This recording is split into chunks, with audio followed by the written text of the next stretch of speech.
Hello guys, তোমরা সবাই কেমন আছো? আশা করি তোমরা সবাই ভালো আছো আর আমরাও খুব ভালো আছি। তো আজকে সকালটা শুরু হলো বৃষ্টি থেকে। তো সকাল বলতে না, রাত থেকেই বৃষ্টিটা হচ্ছে। তো আমাদের এখানে এত পরিমাণে বৃষ্টি হচ্ছে যে আমাদের এইখানে একটা নদী না, খাল টাইপের একটা আছে, ওটা পুরো ভরে গেছে। পুরো এত জল, সে কি বলবো।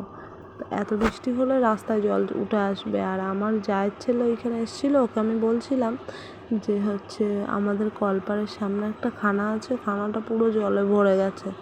তাই বলছে আজকে এত যে বৃষ্টি হচ্ছে কলপাড়ে জল চলে আসবে দেখবি। আর ও বলছে না না, আসবে না হয়তো। তো আমাদের মতো কোথায় কোথায় এত বৃষ্টি হচ্ছে, আমাদের এইখানে তো এত বৃষ্টি হচ্ছে, তো কোথায় কোথায় এত বৃষ্টি হচ্ছে তোমরা একটু কমেন্ট করো।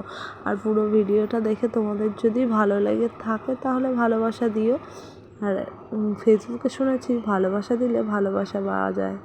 তো ভালোবাসা তো সবাই সবাইকে দেয়, কিন্তু পায় কজন বলো? তো যাই হোক, এখনকার এই যে বৃষ্টির দিনে সবাই সবার বাচ্চাকে সাবধানে রেখো, কেননা চারিদিকে এখন জল উঠে গেছে। তাই জন্য আমি সবাইকে জ্ঞান দিচ্ছি না, কিন্তু এটাই করা উচিত। তো এখনকার মতো টাটা, বাই বাই, দেখাবে নেক্সট একটা